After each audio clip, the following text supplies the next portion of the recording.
Coming up next on this episode of the Unlock You podcast. If I say to her, hey, you want to go to breakfast? See how giddy she got? I mean, that is organic for real.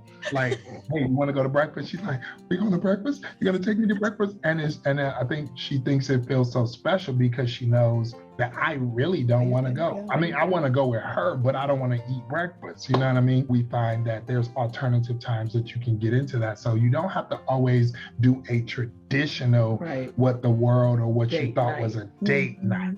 You just need to create time and space for development of intimacy. Hey friends, thanks so much for joining us. This is Unlock You with Dr. Shannan Crawford. I'm a clinical psychologist, leadership consultant, and a really big fan of you getting to fulfill your life purpose. I want you to get unstuck and unlock your potential relationally, emotionally, spiritually, and vocationally. Thanks for joining us, and let's get started.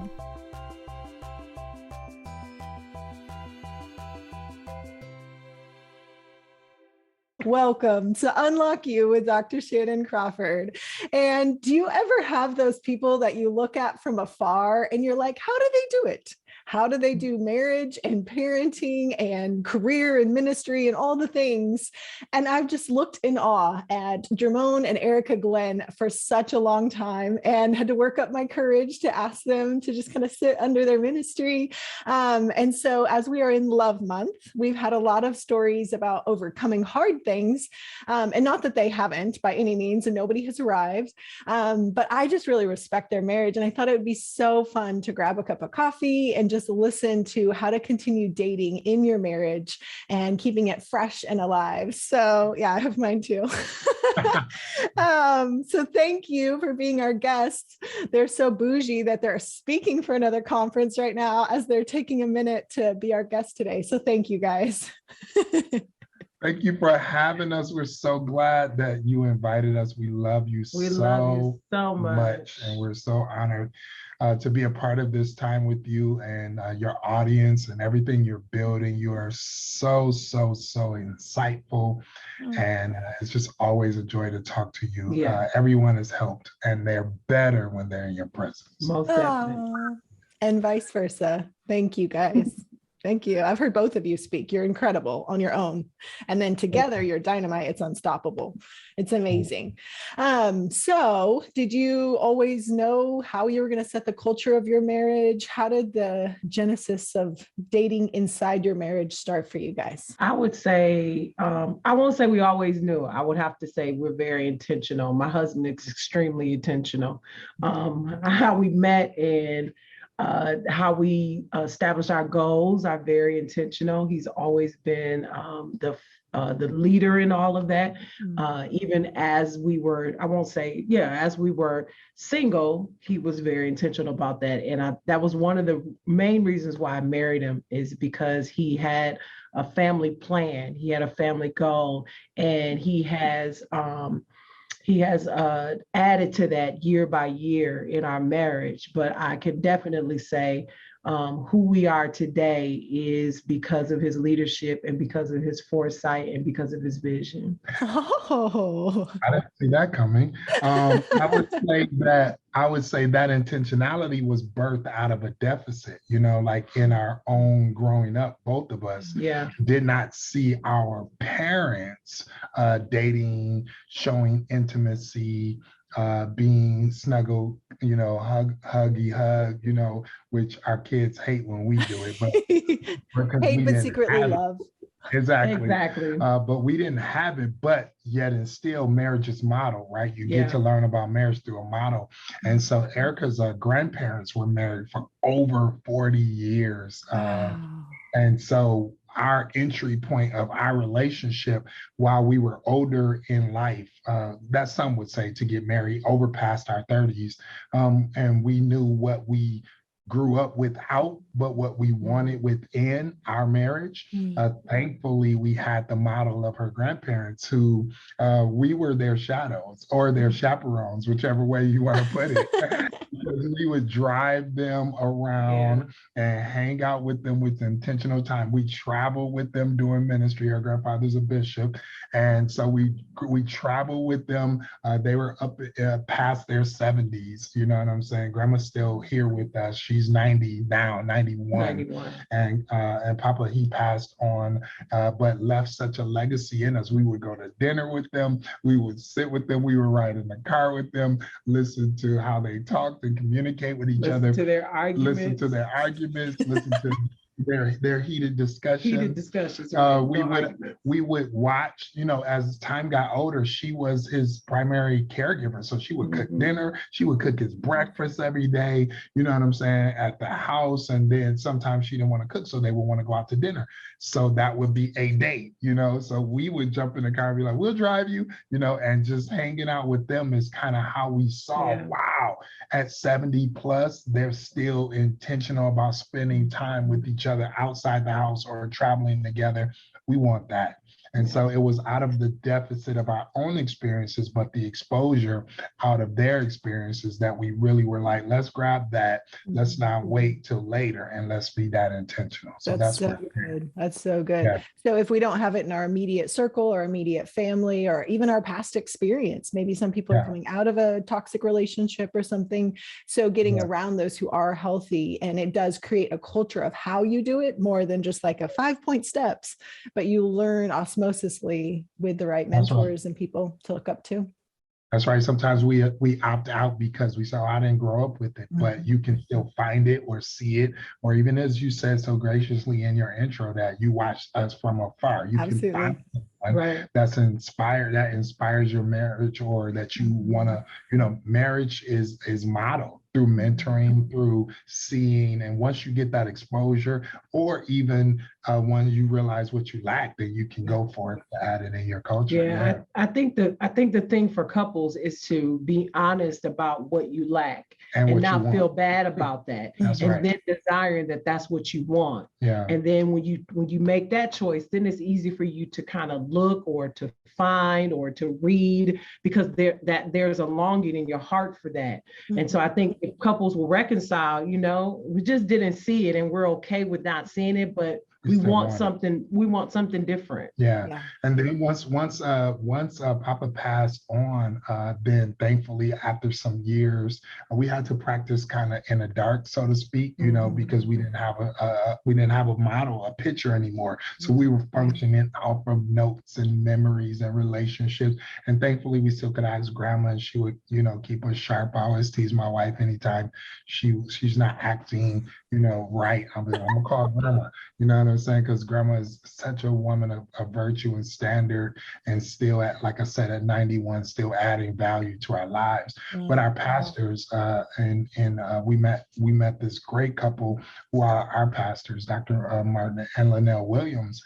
They then begin to model another phase, because they have children and they're in ministry, and they are business owners, and they run a church. And so they begin to model for us how to do it with children, how to do it with the family, because now it was easier when it was just, you know, when we were floating around with limitation, with a limited cargo, right? But now we have a family of 5 and a church and responsibilities and separate passion. You know, she was working outside, you know, the house, and I'm working in ministry, and we're doing all of these things. And we're like, okay, so how do you do it now, right? Because in the evolution of marriage, how you do it in the beginning is not necessarily how you do it later. So then thankfully, again, we sought out, not just waited for it to drop on our lap by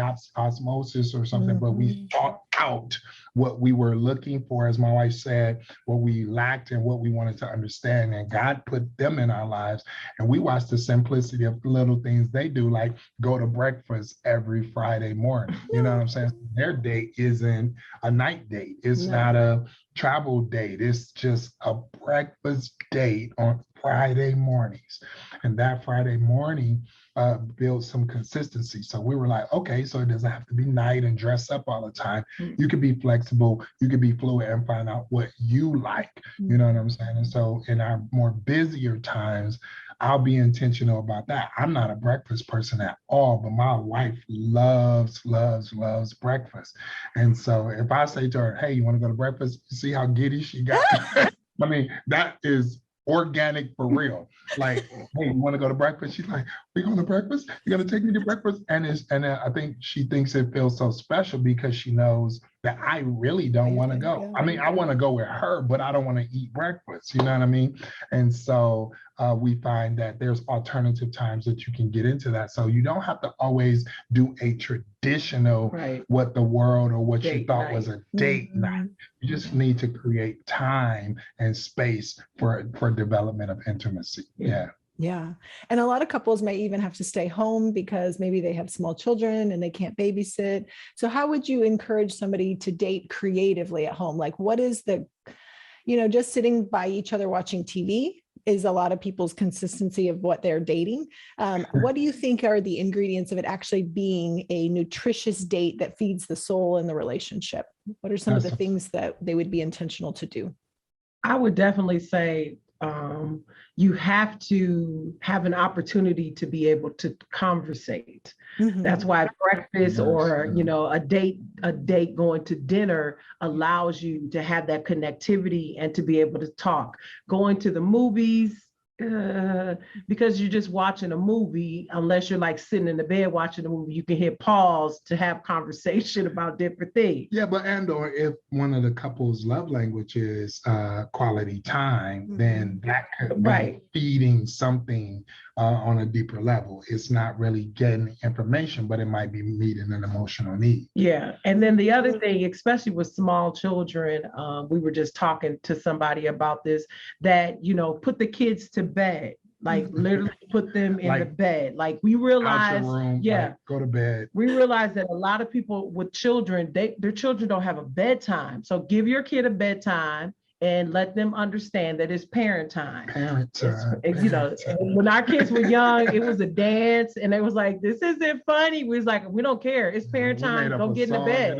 You know what I'm saying? That's what you're doing. And so then you can get into your room and you can have like a security board or whatever, and just have an intimate moment with each other without the children. And I know that it can be very difficult when you have small children, but that cannot be the excuse. You do have to make time for your mate. And those are ways, you can have it inside of your room, or you can go get a babysitter. You can have somebody come to your house. Like, it's a lot of different ways that you can do it.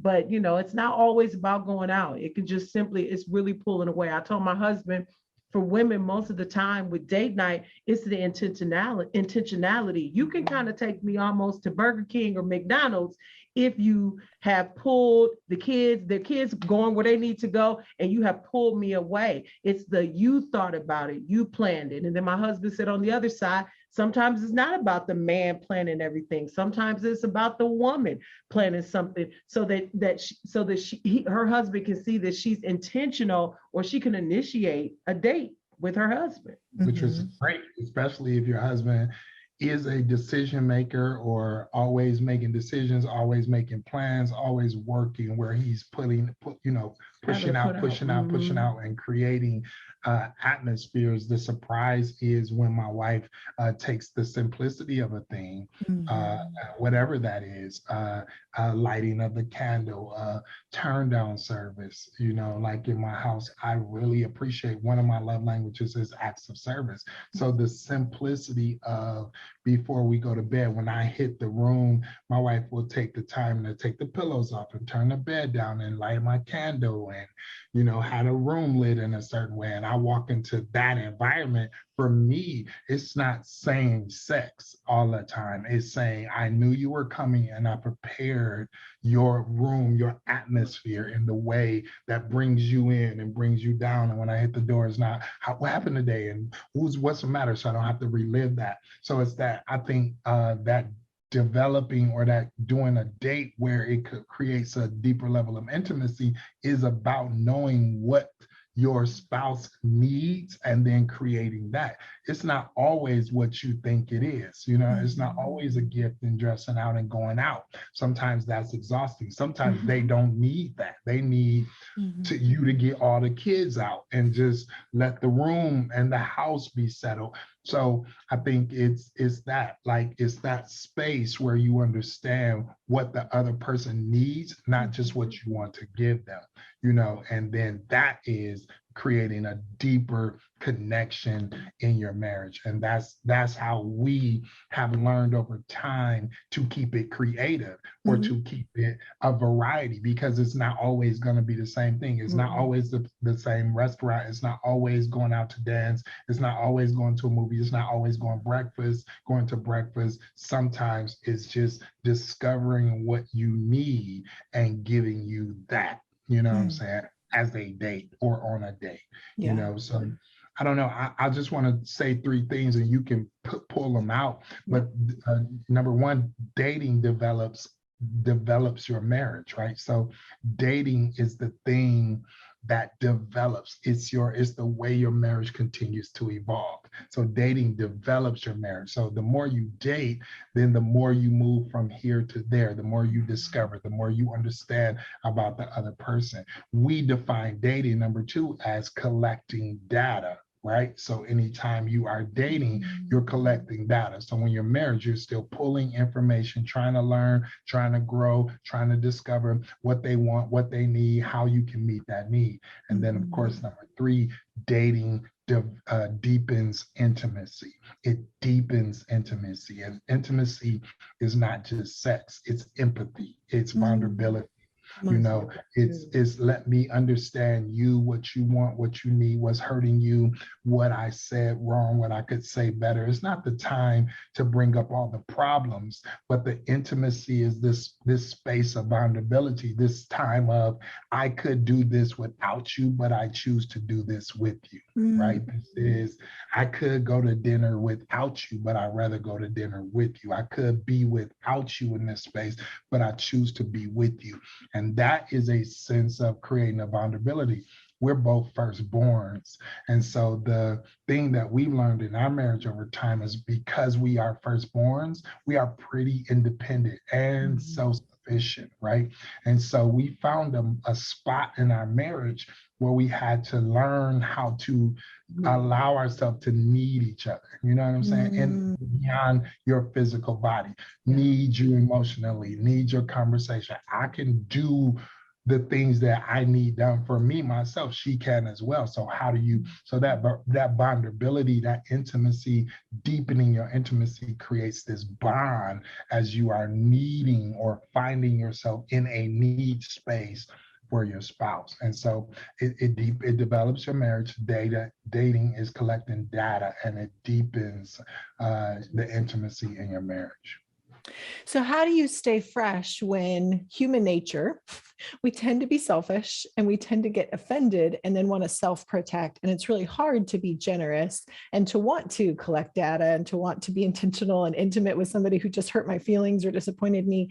How have you been able to create a culture around just being human, not being perfect, and yet still being able to invest intentionally? I would have to say for me, what I have done is that if my husband brings something to me that he doesn't care for, he doesn't like, and I used to get in my feelings a whole lot when that was done, you know, because I'm the firstborn, nobody tells me anything. And just because I'm married to you doesn't mean that you should be telling me stuff about myself. But then in my quiet time, I realized that he's the only person that can show me myself. That he's the only person that can sharpen me, because there was nobody else in my life that I would give that freedom to. And there's nobody in my life that I think would even step to the challenge to do that. The other thing is that if I get upset with him, or if he shows something to me or whatever, I always go, I always go to God, and I'll be like, you know what? There's probably a lot of things that I'm doing that's going to make him not feel comfortable or not make him feel the best. And I can't believe that he woke up this morning to jack up my life. He woke up this morning to hurt me. That's not what that's not his intention. And he said that to me early on in marriage. He was like, do you trust me? Do you believe I have your best interests at heart? So whatever I say to you is not to hurt you. It's really to help you to be the better person that I believe that you can be. And I need you to be in a space where you can receive that. And I would say, you know, at first it was crying, it was tears, you know, me, no, go ahead, please finish, you know, all of that kind of stuff. And I think as women, sometimes we forget that, you know, that we are, you know, we're a product of Eve.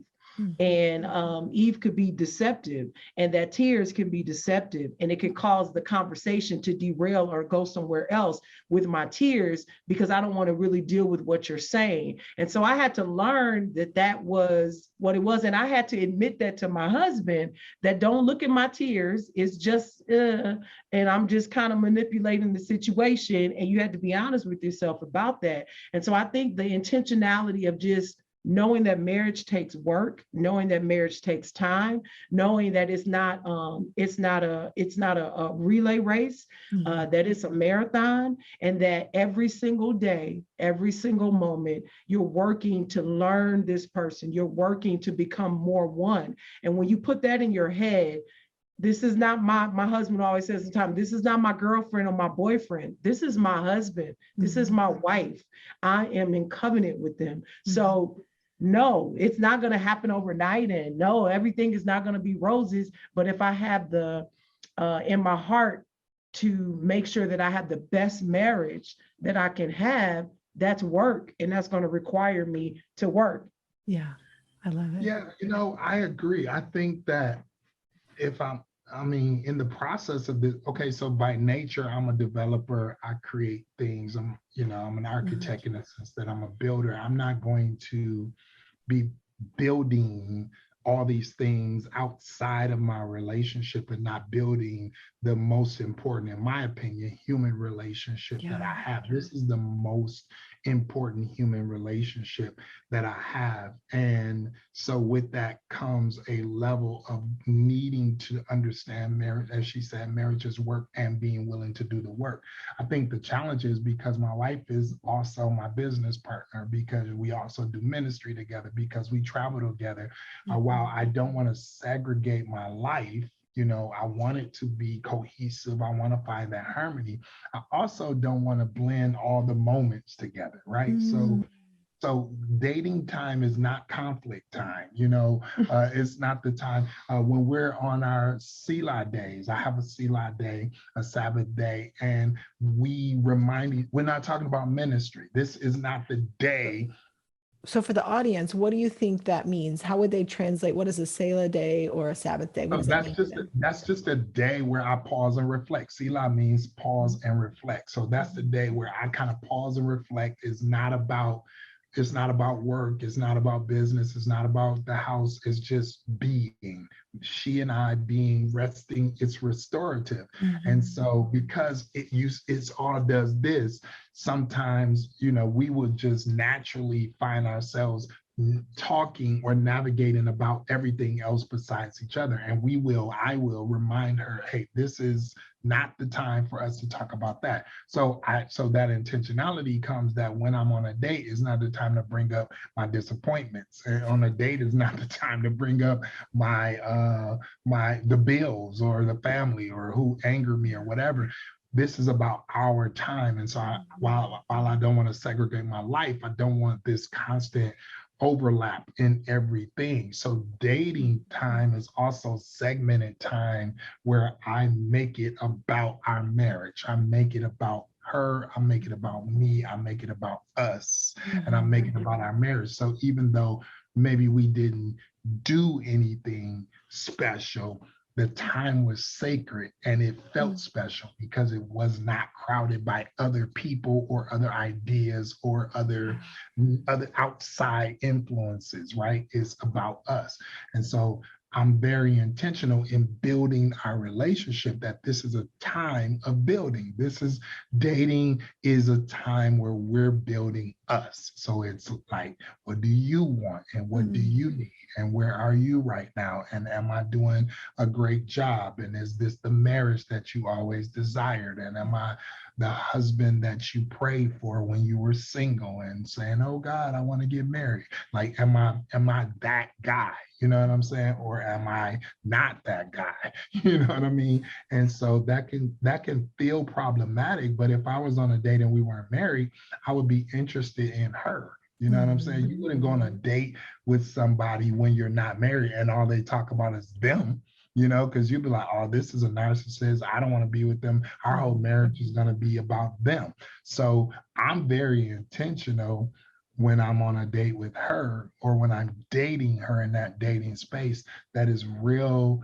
What's up with you? How are you? What do you want? What do you need? Yeah. You know, and in our marriage, it can be a tug of war because I'm like, where do you want to eat? She's like, well, where do you want to eat? I'm like, no, where do you want to eat? No, I don't care. I can eat anything. What do you want to eat? And so she's trying to find out what I need while I'm trying to find out what she needs. And it's really that level of understanding. This is the most important human relationship that I have, and I need to nurture it and develop it. And that's not going to be random. That's so good. So Erica, I'm hearing you say you had to preset your attributions. Attributions are the word in psychology where I'm attributing why you're doing what you're doing. So the brain will naturally fill in the gaps. We do mind reading where you're doing that because, and at the beginning of a relationship, it's because you like me and you think about me. But later in relationships, we found that the attributions tend to get real negative. You're doing that because you don't care about me. You're taking advantage of me. You don't respect me. You're prioritizing everyone and everything else but me. And so those attributions get really dangerous. And when I was doing my doctoral dissertation, we would interview couples, and the biggest factor, not the quantitative like number research, all those are great, but the one biggest factor was the attribution. So if a couple looked back at their early beginning and they're like, oh my gosh, we were so poor, but we just lived in like this shanty and it was just us and it was just so sweet. And we had like 2 pennies to rub together, but cardboard, but we just made it work somehow, versus the exact same attribution, right? So the same story, but a different attribution saying, and he couldn't even provide, and you couldn't keep it dirt out of the shanty or whatever. Like the negative attribution creates filters, and then everything else my spouse does from that point forward is now created through that attribution. So Erica, I love that you pointed out that. And then Erica, you made such a great second point when you said there's many times, male and female, we can manipulate each other and a conversation by either bowing up, getting angry, or crying, and we derail the conversation. And now we bring up 6 years ago garbage instead of the actual conversation being able to thoroughly be processed. And what that does is it actually glitches the brain. So you're sending way too many signals. You're opening too many browser windows, metaphorically. And so now we're just left confused and frustrated. Neither of us feel heard and known. And so I love that you said, I had to look at myself, which is super brave. Most of us don't want to do that. We always want to blame the other person, but to say, okay, my feelings are doing this, but I don't want to manipulate the conversation or derail it just because I'm uncomfortable or because I'm used to being right. And I'm not used to having someone point out when I'm not right. That doesn't feel good. And I would say for men as well, there's a lot of men that stomp out of the room, or they get really angry and they make themselves big, or they give the silent treatment. On both sides, I've seen it where couples really undervalue their marriage by putting themselves and their emotions over the agenda, the conversation, and letting that just be thoroughly processed and then finally resolved. So good. Mm-hmm. So good. That was excellent. Very good. Yeah, and we would early on in our marriage, in the hard conversations, not the dating times, but just in the hard conversations where we're trying to develop as a couple, we learned that, not in that clinical language. Great explanation. Exactly. But we learned that through painful, arduous conversation, intentionality, tears, fighting through, understanding that, we're not gonna be here and now what we're talking about is not what we're talking about, and leave a conversation that was meant to heal more hurt.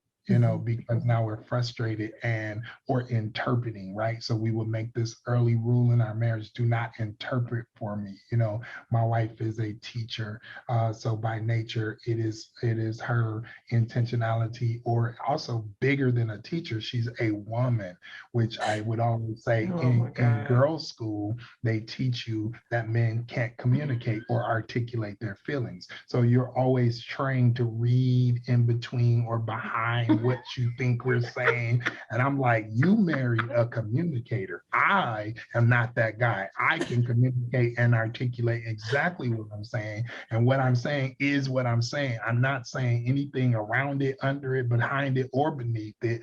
Please hear me for what I'm communicating, and do not run off with an interpretation of what you thought I said that is not what I said. And then you're frustrated about something that we're not even talking about. And so she would, in the lesson of hearing back in our conversation, we learned to communicate by repeating what I, like what you said when you summarize. What I heard you say is, or what I think I heard you say. And we would practice that in a way until we could hear back our voice in the other person's mouth, right, and what they're saying, and then we will move forward in that. And a lot of times the misunderstanding, the frustration that the enemy will weave in there would derail the intimacy or the intent or the day. I don't want to, now we ain't going, or I don't want to hang out, or I don't want to be with you, because now there's tension because you're frustrated, because you're disappointed, because you know you didn't really hear the other person. So we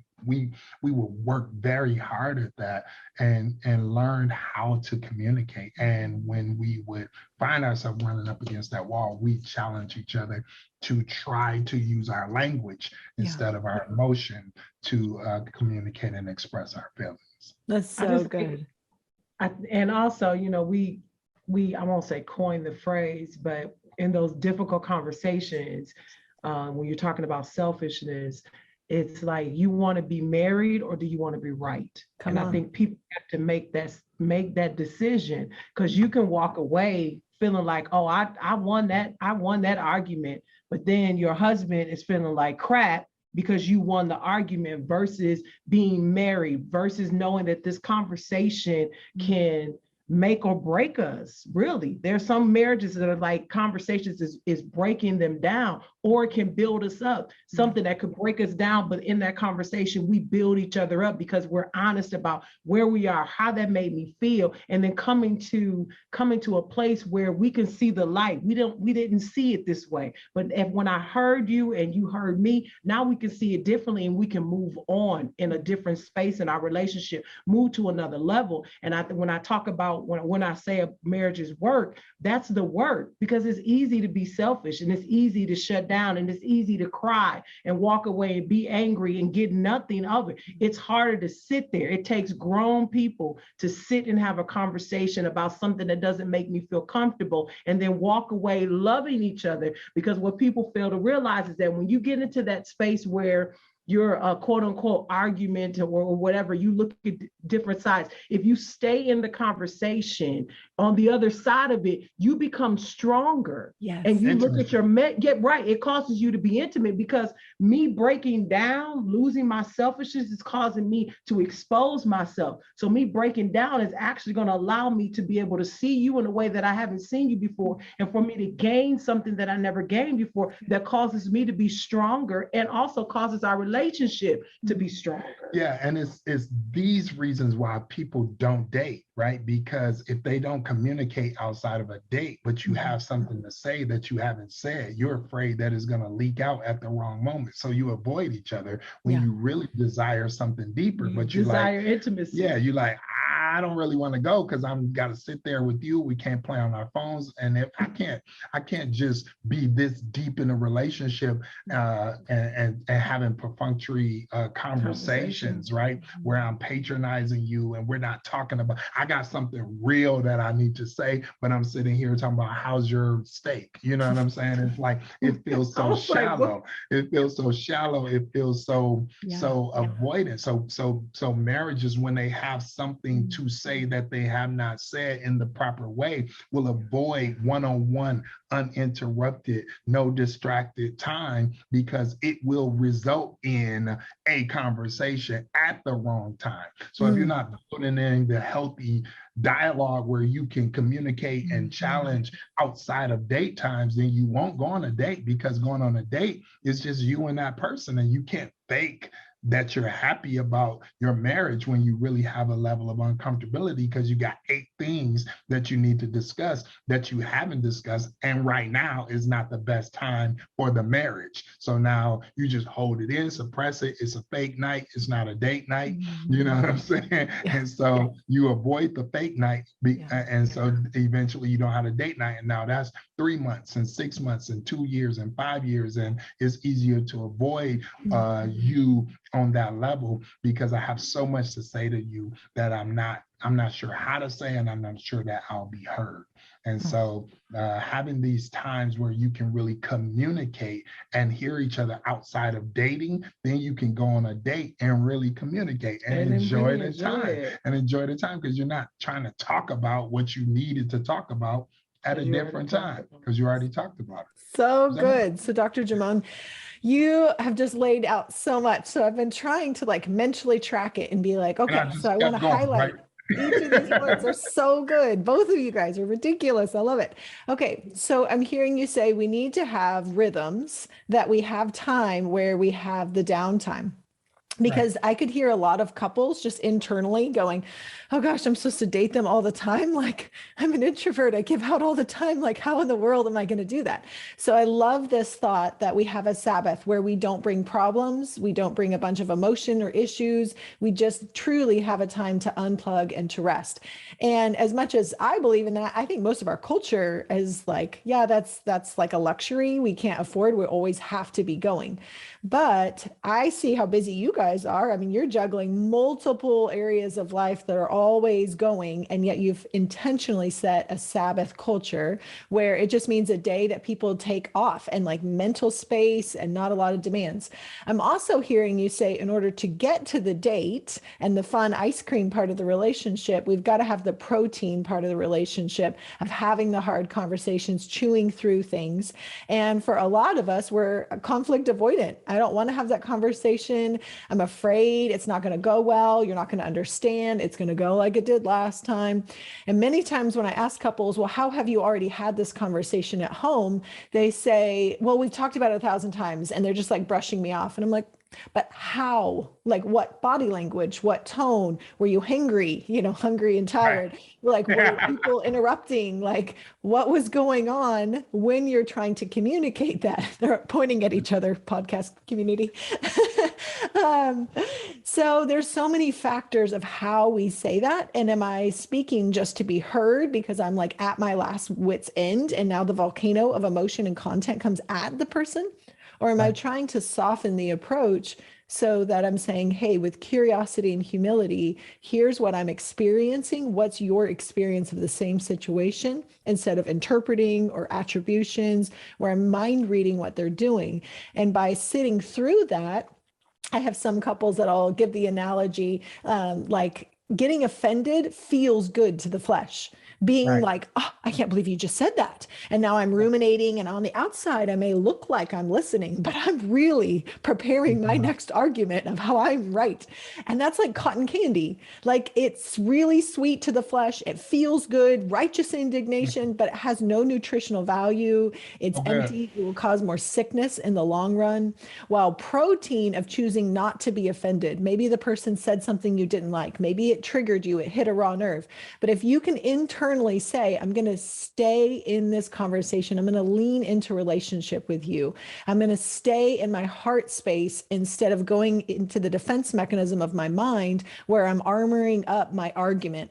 Instead, if I'm down here and I'm saying, hey, I want to hear your heart, I'm going to lean into that. And if people can release the emotion, which we call catharsis, that deep emotion, like the gut cry or anger or whatever, and if they can get that out, and at the other end, they now see your face is compassionate and caring and understanding, you have literally just done a breach and a repair. And so now neurochemically, I associate your face with someone who understands and cares about me versus I've just shared my guts and the other person is like, yeah, well, you do that too.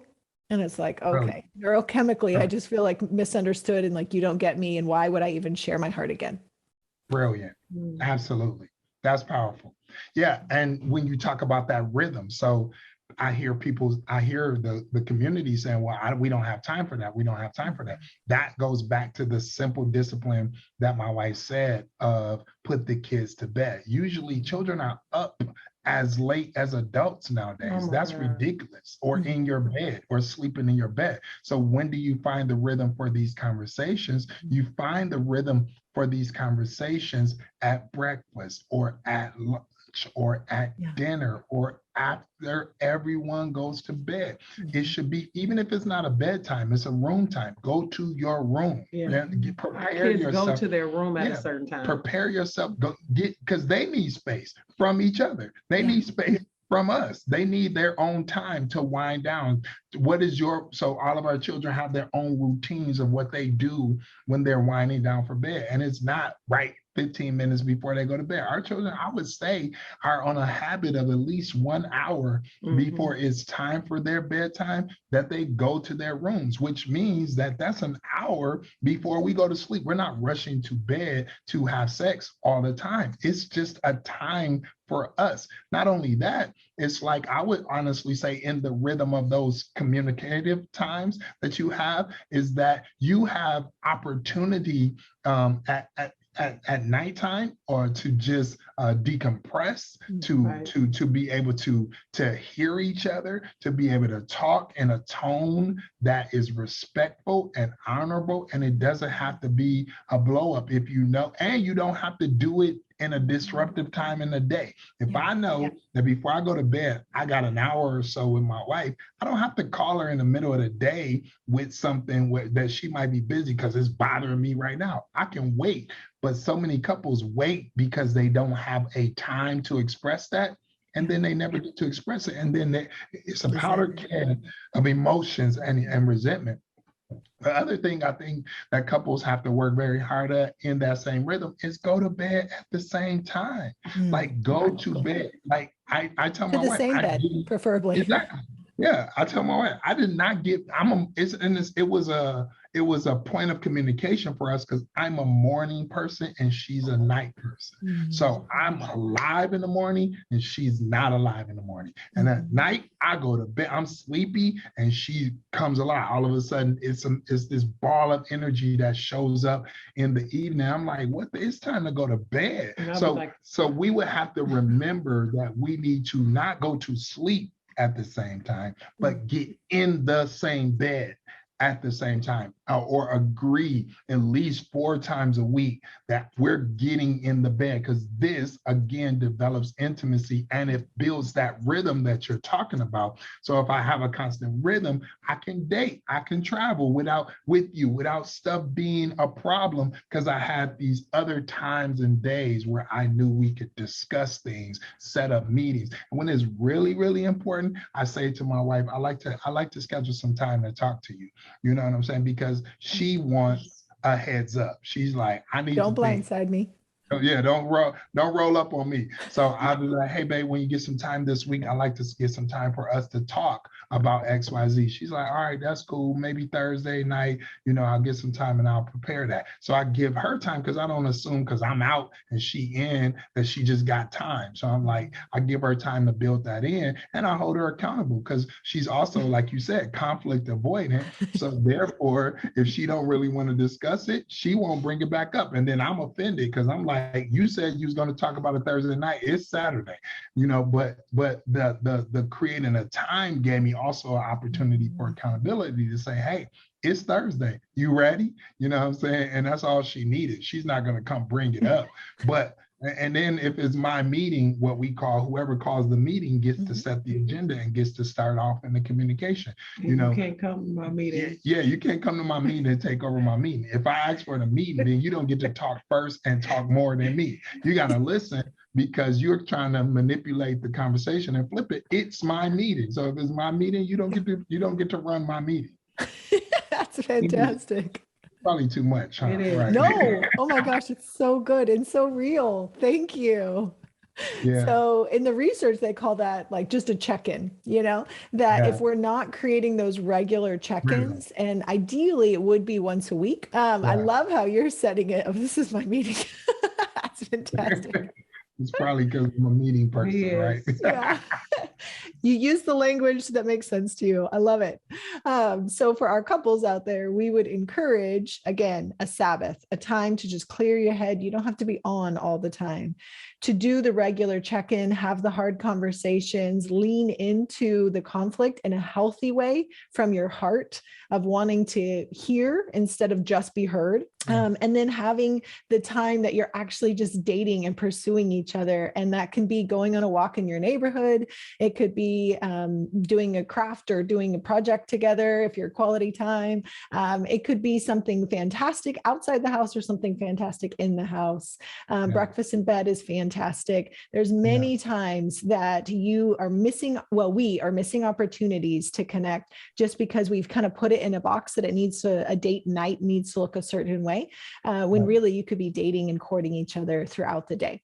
So what are things when your life gets busy that you're able to just kind of have touch points? How do you stay fresh in your marriage and it stay flirty when you've got 1,000 demands and you're going to have date night at some point this week, but like there's a lot of week in between that. How do you stay fresh? I would say to stay fresh is to stay flirty. I do not have any problems or issues, probably more than my husband is comfortable with, staying flirty with him. Like it'd be at the, not the most appropriate time, but I don't really care because what I vowed to myself when I got married, I wasn't going to hold something in my head as a woman and not initiate it because of the way the world says it should be. If I have it in my head and it's what I want to do, why am I waiting for that? I'm married and I'm in covenant. So I keep it very flirty with my husband,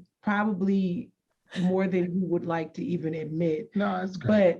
But I just do it. It's just, we have little things that we could be in a room full of people and I will just say something or that do only something makes sense to that us. only makes sense to us.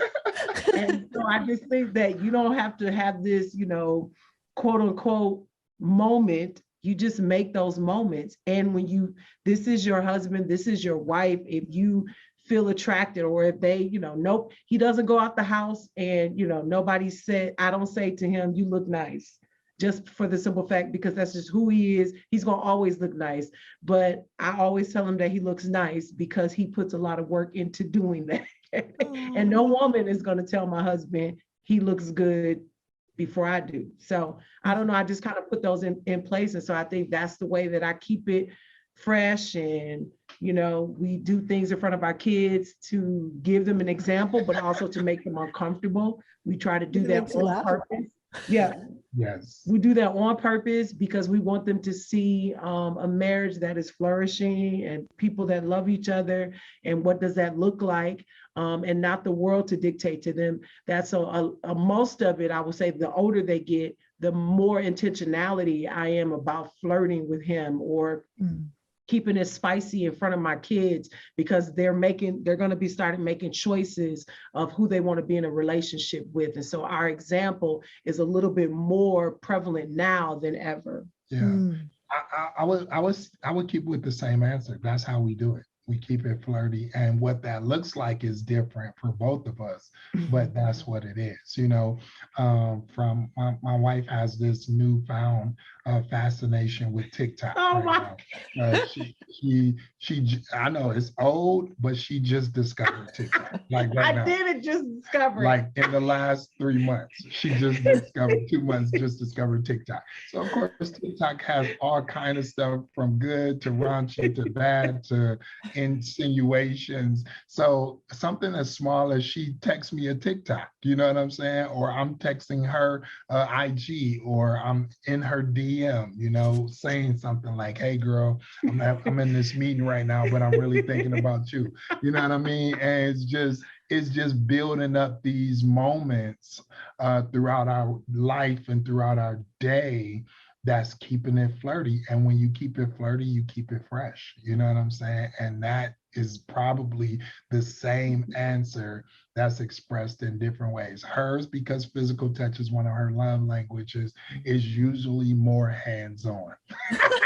And mine, because words of affirmation is probably my strong, is usually probably verbal or expressive or communicative in some kind of way. But either way, we keep it flirty, and keeping it flirty keeps it fresh. And when we're away from each other, because you know we're from I'm from Michigan, and so I have to go back to Michigan every now and then. And you know, I'm listening to the radio, so I will send him songs while I'm driving. You know, like I'm thinking about you on this, and then I think, what time I sent it, I was like, you did not respond to my song. You didn't say nothing. And I was like, oh, I'm sorry. I was in 6 meetings back to back, so then I had to listen to her song. We do love music, and yeah, she'll send me a song, but I'll make her a playlist. You know what I'm saying? I made her a whole playlist of music back in the high school days. You know, this is my playlist, and I'll share it with her and say, listen to this throughout the day when you're missing me. And she'll listen to the whole playlist, and it's like a story. So, I mean, this is the most important human relationship that I have. I'm gonna nurture it. I'm gonna develop it. I'm not gonna look up and have built everything for everybody else outside of my house and my marriage, and have not spent time to build my wife up and build my marriage. If we good, our legacy is good. If we not good, the children not good, the money not good, everything's not good. So I'm gonna make sure that I'm gonna keep the commitment of my covenant and try to meet and exceed their expectations. That's my goal. Drop the mic. I love it. Oh my gosh. I love that you're also speaking for a marriage conference right now. And would you just pray a blessing over the marriages of those who are listening, whether want to be married or would love for their marriage to be revitalized or just the next level? Certainly. So God, we just thank you for this opportunity just to once again, just to make your name known and to make your name famous and to give you all of the glory. And God, right now we lift up those individuals that are unmarried, that are maybe watching this or listening to this, and they are holding fast to their hopes and their dreams. And that we pray that they will have an ideal of what marriage is about, what a kingdom marriage is about, and that will be placed in their hearts and that will be attracted to them.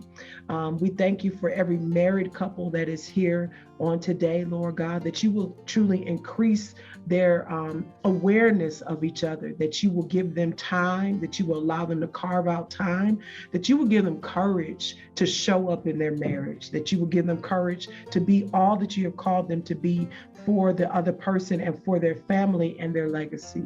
Yes, and Father, we thank you so much that you have grabbed our focus and grabbed our attention to be committed to what it is that you've called us to do and to be. And we ask for clarity in this space, in the hearts and the minds of your people, and that people will really have a deeper desire to have intentionality to develop their families and develop their marriage. And we honor you and bless you. Thank you for Dr. Shannan and her investment in just human development, human relationships, emotional stability.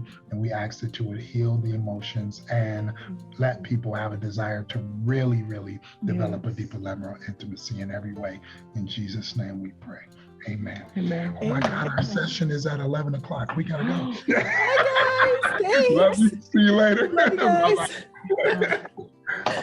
We'll see you for the next episode. Bye, everybody. Hey, thanks so much for watching this episode of Unlock You. It is our dream to invest in you. And one of the ways you can do that is by getting more of the bonus material, the content, and to know about future events. Head to the website, drshannancrawford.com, subscribe to the newsletter, and you'll be the first to know what we're rolling out.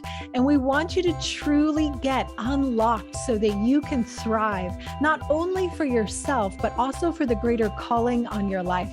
Let's link arms and do it together. See you in the next episode.